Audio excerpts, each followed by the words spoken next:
Tonight, anguish in Gaza following a deadly strike that hit a school in Gaza City.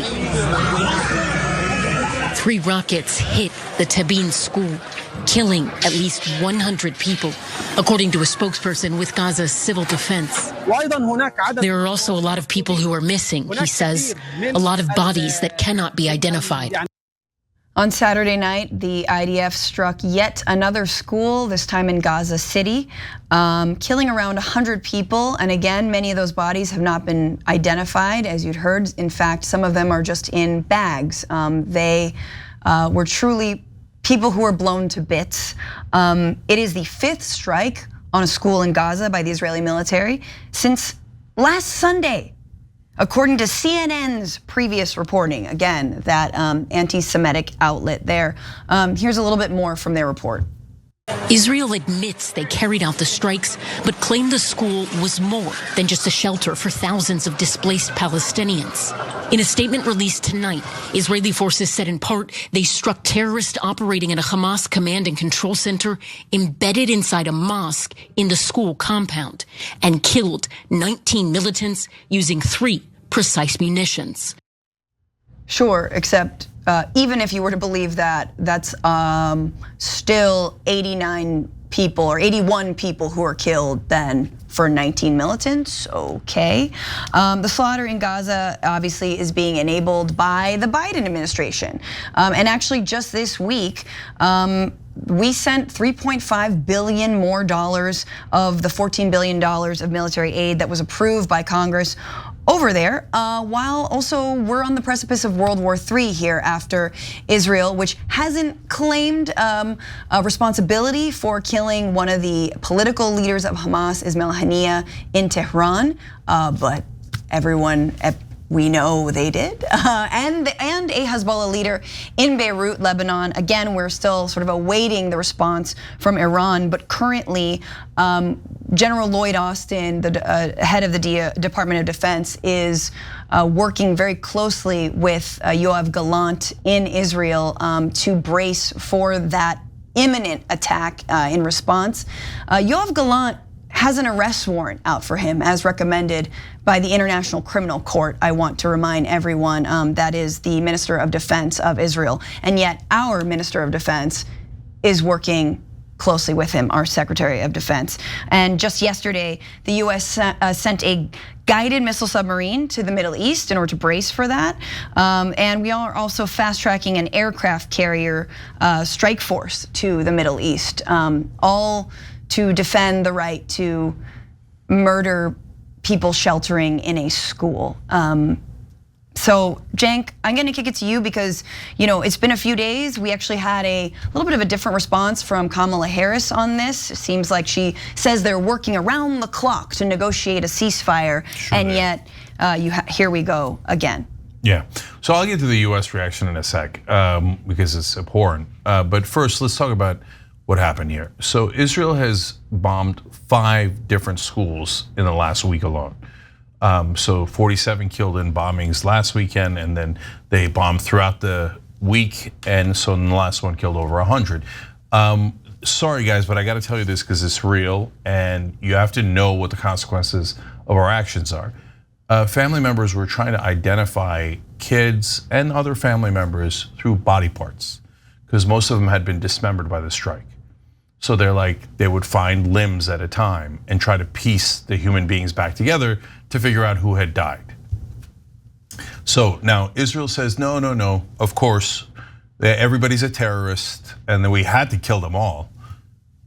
And it was a very targeted strike. Well, which one is it? So if it was targeted and you killed at a minimum 81 civilians, you're saying, yeah, I didn't mind killing 81 civilians, who cares? They're Palestinians, their lives don't matter at all. Imagine if Israel had killed 81 Israelis by accident or for whatever reason. Oh my God, the outrage would have been unbelievable. In fact, when they killed, 3 of their own hostages, that was a news story for weeks and weeks, right? Because that was precious lives, Israeli lives.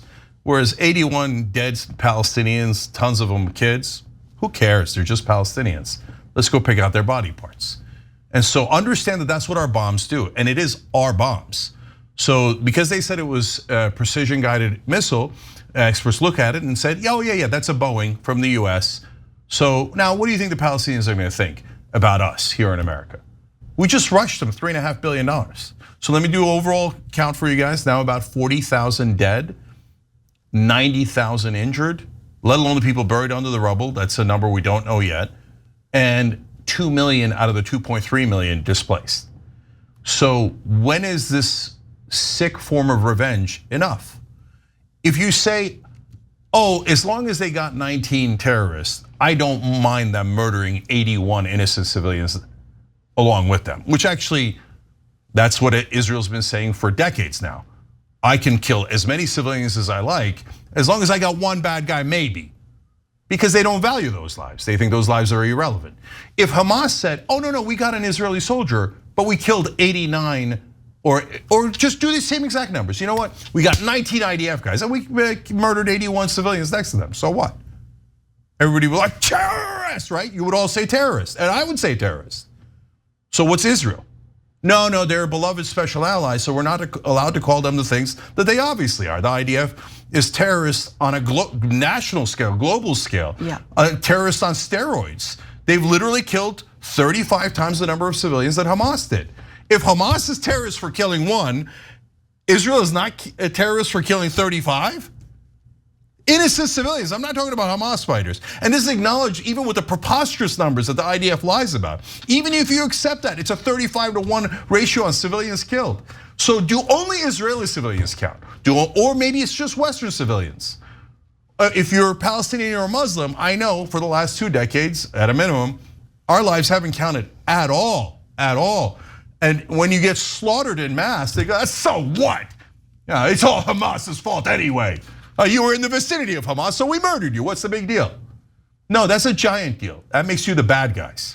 Yeah, even worse because it's tragic, and spare us with the tragic. Every life lost is tragic, is terrible. And we've seen Kamala Harris pivot a little bit on this.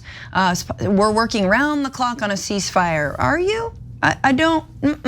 You also took out the head of the political wing of Hamas, who was actually actively negotiating a ceasefire in Qatar, in Hamas office, which actually the United States asked the Qataris to set up so that they could negotiate with them. This was years ago. So anyone who's like, why does Hamas have an office? Because the United States was like, well, we want to negotiate, work with Hamas because they're actually the government of Gaza. So please set up an office so we can just talk to them. Okay, and then the other thing I think that's been pointed out many times is that Israel knows how to do precision strikes. We saw it on the World Central Kitchen organizers, a missile right through the roof of their convoy. We saw it with the murder of Ismail Haniyeh. We saw it with the murder of the Hezbollah leader. They know how to take out one person. They know how to take it out. They have Gaza mapped to a T. They know where everybody lives. They've got AI systems that are actually designed to maximize civilian casualties, but they could minimize them if they wanted to. They don't, because the goal is erasure. The goal is genocide. And I just want to say, the pressure should never come off Kamala Harris's campaign. She's pivoted a bit. She's saying we're working around ceasefire instead of saying, I'm speaking now. Thank God. But there are reports that potentially, if elected, she would not continue Anthony Blinken's tenure. She would not continue Lloyd Austin's tenure as Secretary of Defense. That's good, because they're working with war criminals right now, wanted by international bodies. So there is a lot of work to do. Yeah. Okay, so they say, the US says that they are deeply concerned about this bombing. Oh, wow, are you? We just rushed them $3.5 billion.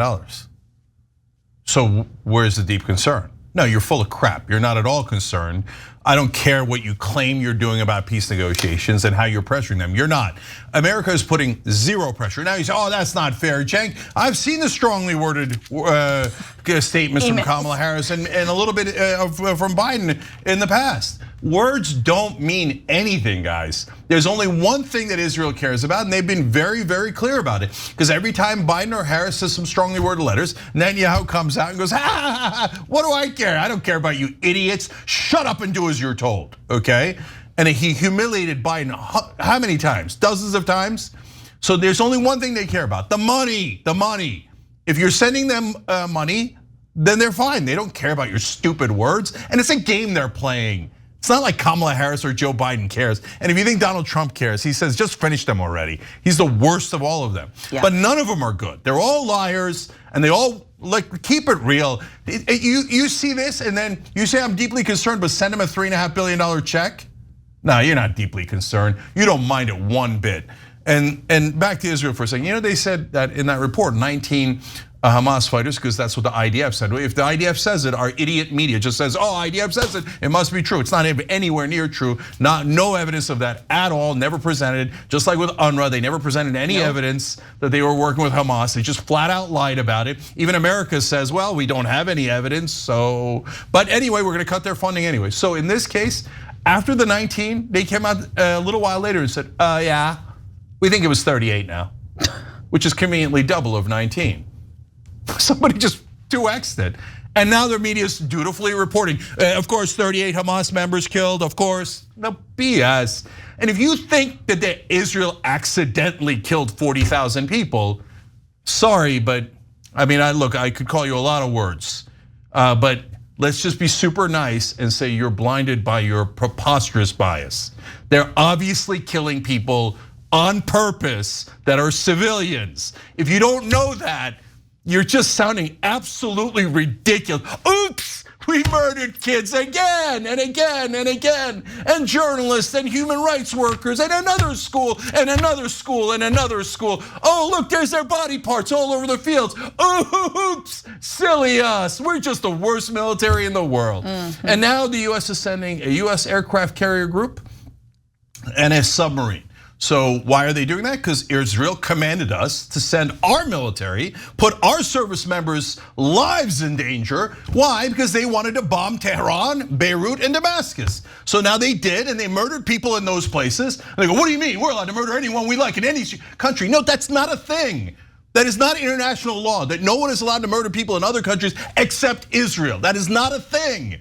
So you can't go and bomb their capitals and do assassinations in the middle of their capitals and go, what? They want to strike back. If they strike back, America, go send your kids to die. Give me more money, give me more money. Israel's starting this war. It's super obvious, unless you're blinded by revenge, kill all Palestinians. I'm sick of it. 57 years of brutal oppression and occupation. When is it goddamn enough? No, more revenge, more revenge. You think it helps Israel to be loathed by the whole world? You're so blinded by your rage, you can't see straight. The whole world hates you. And it's not because, they were all always anti-Semitic. But look, it might get you through the night, but it doesn't actually help you to lie to yourself. They don't hate you because they're randomly anti-Semitic. They hate you because you just killed 40,000 people right in front of their eyes. Their body parts are all over the fields. We can see it on video. There's decapitated kids. There's starving children. They look like they're out of 1930s Germany. That's what the pictures look identical. Nope. It's not because of all of that. It's because everyone's an anti-Semite. Okay, whatever you want, but I can't stand how corrupt our politicians are. Yeah. I'm not an Israeli, I'm not a Palestinian. I'm an American. And the fact that we fund these massacres, one slaughter after another, and then we send them thank you checks afterwards, and then put our kids' lives in danger for this maniac, genocidal maniac, Netanyahu, one of the worst terrorists of my lifetime. And they give him standing ovations. Our politicians are pathetic and totally corrupt. But they want to end endless wars, Cenk. Yeah, and where's the Republicans on ending wars? A lot of BS talk about, no, we're the anti-war party now. Do you see how much those Republican politicians in Congress were kissing Netanyahu's ass? Yeah. More money, can we please send you more money for more war? You want our kids to die? Yeah, go anyway, go die for Netanyahu, go ahead. Mike Johnson, Mitch McConnell, all those, Donald Trump, the top one. Miriam Mados is giving me $18 million a week. Let him annex the West Bank, move the capital. I'll do anything for the donors, That's who that bitch Trump is. Yeah. So Trump is the worst. Kamala Harris, guys, I hate to break your heart. If you're a naive kid and you haven't seen any politics, and you think Kamala Harris is gonna be your savior, on this issue, she's gonna take the donor money and do exactly what the donors told her. I hate to, as my daughter says, spoil the beans, but that's what's gonna happen. There's no question about it. And everybody's gonna pretend that she's not doing that and she's warm and cuddly because she's a Democrat. She's not. And Kamala Harris, prove me wrong. Yeah. Get the ceasefire. Get the ceasefire, I'll give you all the credit in the world. But you're not gonna do any of that because you're never gonna threaten their funds. A ceasefire is not gonna happen. Get the embargo. Get the embargo, babe. Then we'll take you seriously. Thanks for watching The Young Turks. Really appreciate it. Another way to show support is through YouTube memberships. You'll get to interact with us more. There's live chat emojis, badges. You've got emojis of me, Anna, John, JR. So those are super fun. But you also get playback of our exclusive member-only shows and specials right after they air. So all of that, all you gotta do is click that join button right underneath the video. Thank you.